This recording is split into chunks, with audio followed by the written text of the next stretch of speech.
Olá, você está acompanhando a programação da TV Câmara de São José do Rio Preto e a partir de agora começa o programa Identidade Feminina. Hoje eu tenho a oportunidade de conversar com Yolanda Chibili Bacite, uma das mulheres mais empreendedoras e visionárias de São José do Rio Preto. Dona Yolanda, obrigada por ter aceitado o convite e estar conosco aqui hoje. Muito obrigada a você, é um prazer estar aqui com você, viu? E o seu trabalho marcou diversos segmentos da cidade, desde o poder público, onde a senhora foi secretária de Desenvolvimento Econômico de São José do Rio Preto, até o segmento particular, onde a senhora se destacou como empresária, foi a primeira presidente da Associação Comercial e Empresarial de Rio Preto, entre outros grandes feitos, né, sobre os quais a gente vai conversar. Quando a senhora percebeu que tinha um tino empreendedor, que tinha um feeling comercial, isso fazia parte da sua personalidade ou alguma circunstância mostrou isso para a senhora? Não, olha, na realidade, eu sou formada em música, certo? Eu sou musicista, fiz regência, eu estudei com os melhores maestros de São Paulo, o Crias, o Tinete, foram grandes maestros que eu estudei com eles, entendeu? E eu sempre estudei música até quando meu marido morreu, né? E a minha intenção, quando eu era mais jovem, era abrir uma escola de música. Mas, naquela época, nos anos 50, nos anos 60, mulher não trabalhava, mulher era professora. O máximo. Era o máximo, né? Era o máximo, era normalista. Tanto é que tinha música, normalista, então era normalista. E eu fiz o colegial, né? Naquela época era ginasial, colegial, clássico, ou científico, então foi o que eu fazia, porque eu queria seguir carreira. Mas só que eu casei antes. Então, como eu estudava música, estudava 7, 8 horas por dia, que era o que eu gostava mesmo de fazer, eu queria, quando eu me casei, fui morar em Neves primeiro. A senhora é natural de Neves Paulista? Eu sou de Neves Paulista, sou nascida em Neves Paulista. E depois eu queria abrir uma escola de música. Mas naquela época, meu marido achou, como? Mulher minha não trabalha de jeito nenhum, tem que ficar em casa. Eu tinha sempre 3, 4 empregadas trabalhando. Então, eu nunca trabalhei assim. Ele queria que eu continuasse estudando música. Então, eu continuava. Todo mês, 2, 3 vezes, eu ia a São Paulo. E naquela época era o trem, né?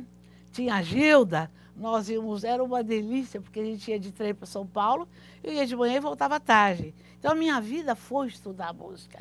Só que em 77, quando ele faleceu, aí eu comecei a trabalhar. A senhora tinha quantos anos quando ele faleceu? Quando o seu marido faleceu? 44 anos. E aí a senhora se viu de frente a esse grande desafio? Eu tinha que ter uma linha na minha vida. Eu tinha 5 filhos, todos filhos menores. Ia fazer o quê?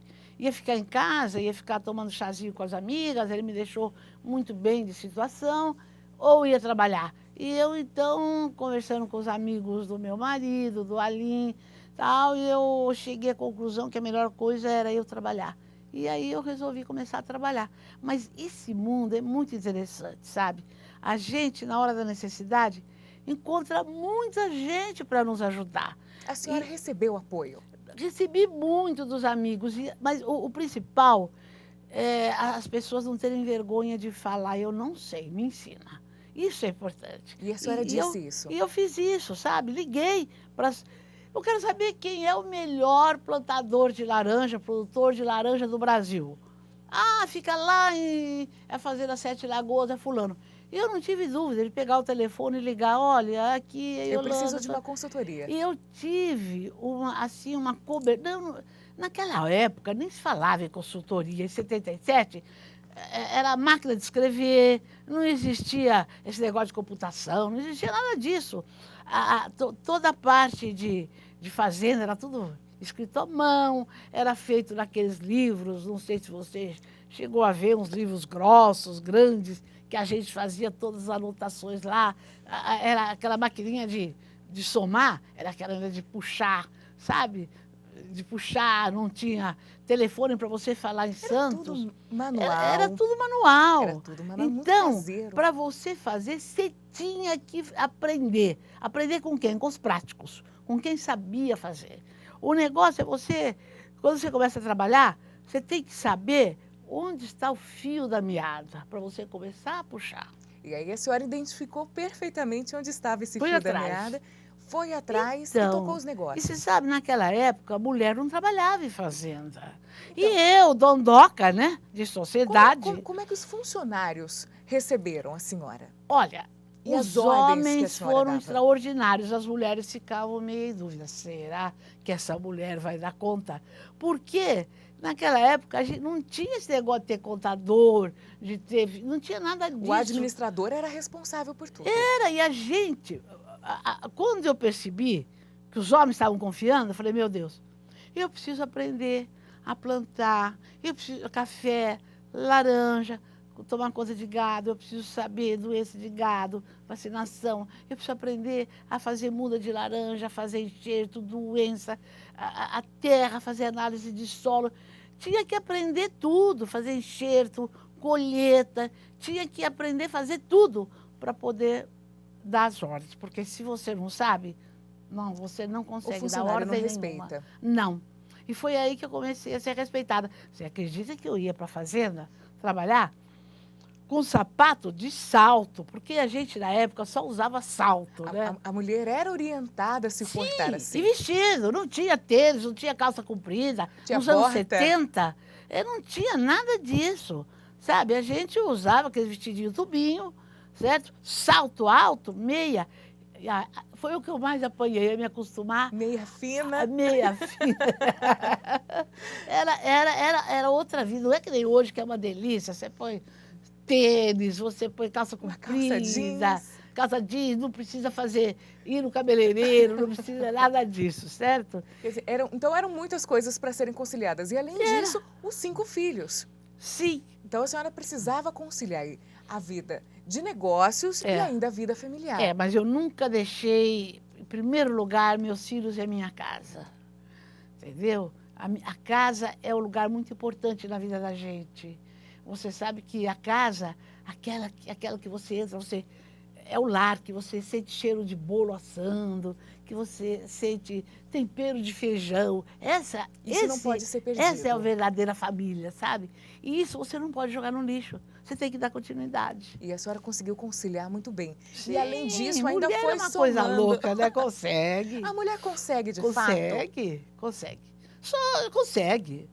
Não é um mito, não é uma lenda. Não, claro que ela consegue, é só querer. Quando falo do poder feminino, é exatamente isso aí. essa articulação e esse jogo de cintura. Ela consegue até conquistar um homem. Como é que ela não vai conseguir tomar conta de uma casa e de um trabalho? Claro que ela consegue. Dona Yolanda, e desse processo, do início do seu trabalho, frente aos negócios que o seu marido deixou, até se tornar a primeira presidente da Associação Comercial e Empresarial de Rio Preto, a ACIRP, como é que isso aconteceu na sua vida?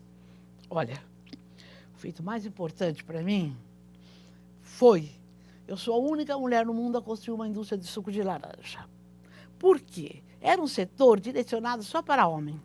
Quando eu cheguei, em 1981, 82, porque o meu marido tinha o projeto de construir uma indústria de suco. Eu sabia disso aí. Esse projeto ainda não estava concretizado? Não, ele tinha na cabeça. Porque o meu marido a família, a Bacite, era produtora de café, entendeu? Em Neves nós tínhamos 3 máquinas de beneficiamento de café. E gado, que era o principal.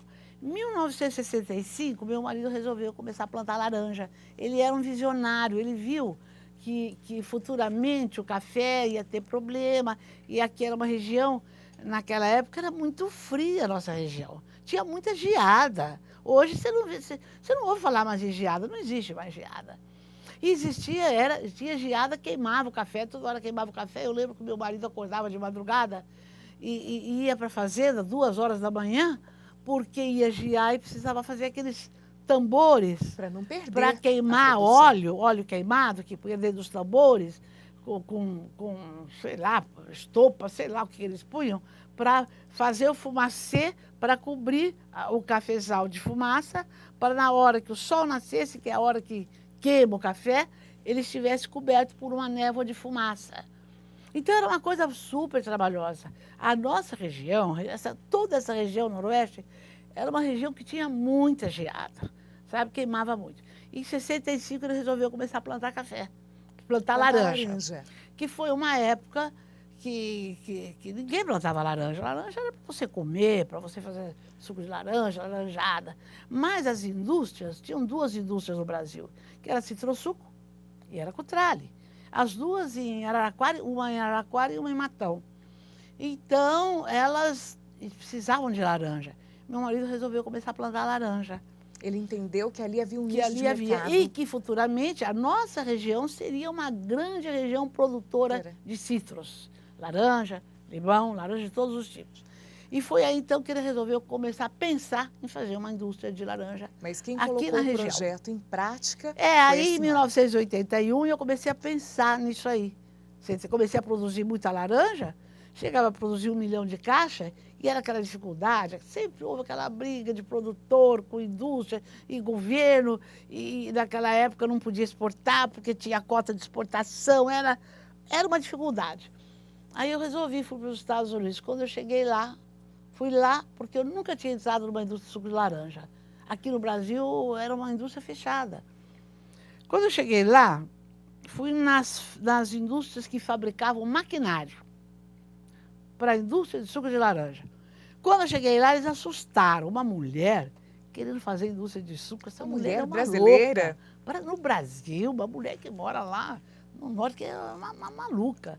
Mas eu fui muito bem tratada, muito bem recebida. E eu fui lá para aprender a trabalhar com esse setor. Foi aí que eu resolvi fazer uma indústria de suco de laranja. Bem, dona Yolanda, eu vou pedir licença para a senhora por apenas 1 minuto, também ao nosso telespectador. A gente vai fazer um intervalo bem rápido. Enquanto isso, eu reforço o convite que fazemos todos os programas. Curta a nossa página no Facebook e se inscreva no nosso canal no YouTube. Assim você fica por dentro da grade de programação da TV Câmara e também acompanhe as notícias do Poder Legislativo em São José do Rio Preto. Voltamos já com Identidade Feminina.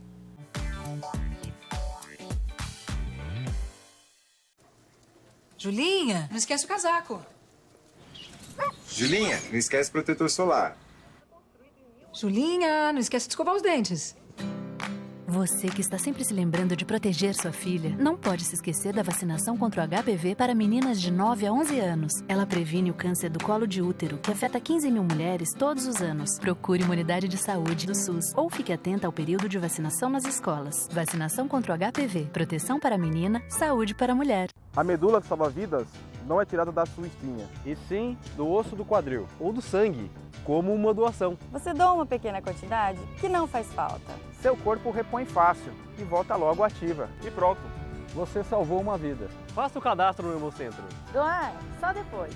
Quando houver alguém compatível. Junte-se a nós na batalha pela vida.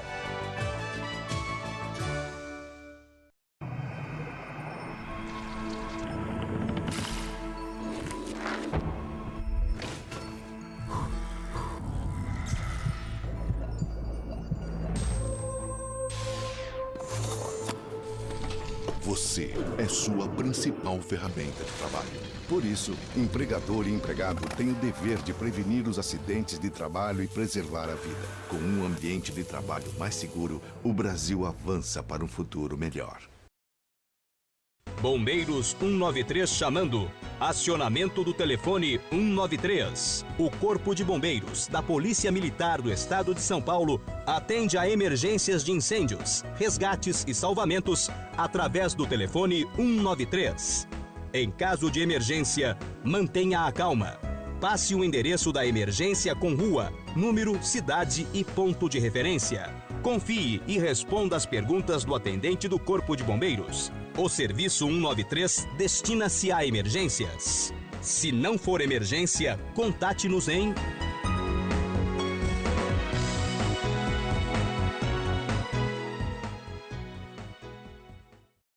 O governo do estado está fazendo a parte dele para melhorar a segurança nas estradas. Mas muita gente ainda morre porque não usa o cinto de segurança no banco de trás. E as desculpas são as mais absurdas. Ah, qualquer coisa o banco da frente protege. O cinto de segurança incomoda, é desconfortável. A gente vai só até a cidade aqui do lado, não precisa de cinto. Cinto de segurança no banco de trás. Não tem desculpa para não usar. É obrigatório por lei e pode salvar sua vida. Artesp, Governo do Estado de São Paulo. E Já voltamos com Identidade Feminina no programa de hoje. Yolanda Chibili Bassiti, no final do primeiro bloco, a dona Yolanda contava sobre o feito dela em fundar, em 83, uma indústria. Né, dona Yolanda, e agora no intervalo a senhora me contou uma curiosidade sobre os barris de exportação. Eles eram cor-de-rosa e tinham até flores. Como é que foi isso, a senhora? Na época, era muito... Era uma mulher fazer uma indústria de suco, mas que história é essa? Que coisa complicada. Sabe, foi um pouquinho difícil. Mas, no fim, eles me aceitaram. E aí, para marcar, você tem que fazer um marketing. Como é que você vai fazer um marketing? Todo mundo tinha os tambores cor de laranja ou cinza, dependendo do produto, marrom, sabe? Então, era uma coisa assim, bem masculino. Aí eu resolvi fazer os tambores cor-de-rosa. Vou colocar a minha marca ali. Cor-de-rosa bebê. Cor-de-rosa com flores. E o nome Bassitros era todinho de florzinhas azuis. Deixando azul já colonial. Imprimiu a sua personalidade. Aí quando chegou nos Estados Unidos, os primeiros tambores nossos, que começou a descarregar, que coisa esquisita, que coisa é essa, esses tambores cor-de-rosa, o que é isso? Suco de laranja. Como suco de laranja no Brasil com tambor cor-de-rosa é complicado. O que está acontecendo? O que está acontecendo? Certo? Mas aí foi meio complicado, porque na época o governo ele tinha cota de exportação e foi uma luta grande, mas graças a Deus a gente conseguiu. Nós, no ano de 1990, 1990, já estou até atrapalhando os anos. Nós conseguimos moer 30 milhões de caixas de laranja, tudo produzido nessa nossa região grande produtora de laranja. Projetou, inclusive, o nome da cidade para o Brasil. Sim, era Mirassol, porque a indústria era em Mirassol. Era em Mirassol. Era em Mirassol a indústria, né? Então, era uma indústria muito moderna e a gente estava sempre à frente ali, mas aí foi difícil lutar com as outras indústrias que eram super poderosas, sabe? Muito poderosas. Mas nós conseguimos. E aí, em 2000, houve um problema, né? A situação começou a ficar muito, muito ruim e nós acabamos fechando a Bassitros. Foi uma pena, porque a região começou a ter muita doença, que era o amarelinho. Uhum. Então, começou a ter muita doença e as laranjas começaram a diminuir a produção e nós paramos de produzir. E, dona Yolanda, como eu disse no início do programa, a senhora foi a primeira presidente da ACIRP em São José do Rio Preto. Foi a primeira e única presidente da Exposição Agropecuária de Rio Preto, a única mulher que esteve frente a expor Rio Preto, a primeira presidente do Harmonia Tênis Clube. Enfim, a senhora promoveu uma série de ações e eventos em Rio Preto, entre elas uma feira importante que foi a Finetur, uma das maiores feiras de negócios do interior paulista. Gostaria que a senhora falasse a respeito dela. Quantos países participaram desse evento? Vieram neste evento, foram 19, porque era negócios e turismo. Isso em 1995? 1994, 95 e 96. Nós fizemos 3 feiras. E qual que era o objetivo dessa feira? O objetivo, existia um trabalho do SEBRAE, sendo desenvolvido nesta nossa região, que era na área de turismo rural. Na época se falava turismo caipira. E a Associação Comercial estava muito envolvida nisso. Tanto é que nós íamos em todos os lugares. Tanto é que a feira, por isso que chamava Finetur, Feira de Negócios e Turismo, certo? Voltada para o Mercosul. Eu fui em Buenos Aires, fui falar com a embaixada em Buenos Aires para ver como é que nós íamos fazer esse trabalho junto com a embaixada argentina. E nós trouxemos 19 países, entre embaixadores, câmaras de comércio, associações de classe, e nós trouxemos isso aí. Então, eram 19 bandeiras desses países. Aqui representadas. Aqui representadas.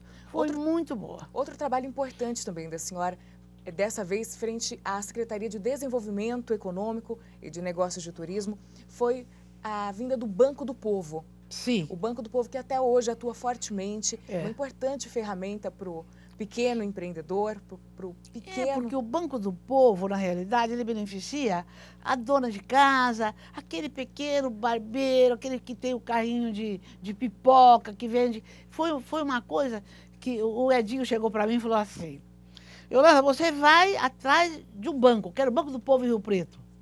Eu levei um susto. Como banco? Eu não sou bancária, eu não sou banqueira, eu não sou coisíssima nenhuma, eu não entendo. Como... Vire-se, vai atrás. E Aí mais eu fui. uma vez... Naquela época, o Banco do Povo estava... Quem cuidava disso era a Secretaria... Era a Secretaria de Trabalho do Estado de São Paulo. E eu fui atrás. Peguei o avião, vou para São Paulo, fui atrás, fui procurar, fui ver o que é isso. Aí eu fiquei sabendo da história. Ainda não do era indiano. Um trabalho popular como é hoje. Hoje, quando a gente fala de Banco do Povo, todo mundo conhece. E a secretaria onde eu estava, ela era uma secretaria que tinha, por ano, uma verba de 65 mil reais. Era uma secretaria pequena, com trabalho tímido. Era. Então eu tinha 5 mil reais por mês. Como é que eu vou montar um banco? Como é que eu vou fazer? Com 5 mil, não tinha dinheiro nem para comprar lápis, não dá para comprar lápis. Mas aí nós preparamos as pessoas, foram para São Paulo, ficaram lá. Capacitou a equipe. Tinha que formar a equipe, entendeu? O Jair, que era presidente e diretor da Imurb, me ajudou muito nisso aí. Porque aí vamos funcionar onde? Vamos funcionar lá na estação rodoviária onde ficava a Imurb. Aí ele me deu mesa, ele me deu cadeira, ele me deu local. Foi aí que nós começamos a trouxemos o Banco do Povo. Começamos assim, trabalhar com a ajuda de um, de outro, precisava lápis, eu comprava lápis, comprava caneta, punha lá. Começamos a trabalhar. Mas o projeto do Banco do Povo é uma coisa maravilhosa. E até hoje é maravilhoso. Que ajuda muita gente. É maravilhoso. O seu trabalho na Secretaria de Desenvolvimento Econômico também, sob o seu comando, a senhora participou aí da implantação do Distrito Ulisses Guimarães. Também foi um trabalho muito importante, uma realização muito grande. Muito importante porque nós tentamos separar, por exemplo, tinha 2 distritos industriais, né? Que era o Valdemar Verde e o Carlos Arnaldo. O Carlos Arnaldo mais longe. E o distrito Valdemar Verde não tinha esgoto, não tinha nada. E era um distrito assim, era distrito industrial só, não era comercial. E nós conseguimos, na época, isso aí foi quando eu estava na situação comercial, transformar o distrito industrial em industrial e comercial. Porque tinham muitos barracões fechados. Na época, Rio Preto tinha mais de 600 indústrias de confecção. De repente entraram os chineses, né, os tigres asiáticos, acabaram com as indústrias de confecção de Rio Preto. Então ficaram muitos barracões vazios. Aí nós conseguimos mudar. Foi aí então que nós começamos a trabalhar no Distrito Industrial Ulisses Guimarães, para tentar separar. Aqui o Valdemar seria comercial, industrial e comercial, e lá seria só industrial, mas seria mais na área de alimentos, na área de farmácia, mais serviços, você entendeu? Nós fizemos esse trabalho também e implantamos o Distrito Ulisses Guimarães. E, dona Yolanda, a senhora pioneira em tantas ações, em tantas realizações, hoje vendo as mulheres tomando espaço no mercado de trabalho, alcançando reconhecimento. Como é que a senhora observa essa movimentação e esse crescimento das mulheres no mercado de trabalho, especialmente nesse universo de negócios? Olha, eu acho uma maravilha isso aí. As mulheres, elas hoje, elas são formadas, elas são competitivas. Isto é o principal. A competitividade hoje é que ganha. Você entendeu? É muito importante. Você vê, a Associação Comercial hoje tem um grupo de mulheres enorme que trabalha lá. Tem um núcleo Quando eu comecei, nós tínhamos um núcleo de jovens empresários, porque a Associação Comercial, ela só tinha gente velha. Então, sabe aquela ideia? Não é velha, gente antiga, ideias antigas. E quando nós entramos, quem me levou para lá foram os jovens. Na época tinha a Coger. Eles me levaram para a Associação Comercial e eles fizeram parte da minha diretoria. A nossa diretoria era só formada por jovens. E eles estão aí até hoje, estão comandando a Associação Comercial, estão comandando as suas empresas. E é uma maravilha, você tem que dar oportunidade às mulheres e aos jovens. Dona Yolanda, então com esse recado sobre a valorização do que já foi feito, sobre o olhar atento que nós temos que ter para a história, para os feitos já realizados, eu quero agradecer mais uma vez a presença da senhora aqui no programa Identidade Feminina e na TV Câmara de Rio Preto. Muito obrigado. Eu que agradeço a oportunidade. A senhora certamente é uma inspiração para muitas mulheres riopretenses e mulheres em geral, mulheres do Brasil. Obrigada. Obrigada. E obrigada a você que nos acompanhou em mais um programa. Não esqueça de enviar a sua sugestão de pauta também pelo nosso e-mail e de acompanhar as notícias do Poder Legislativo pelo site oficial da Câmara de Vereadores. Até o próximo Identidade Feminina.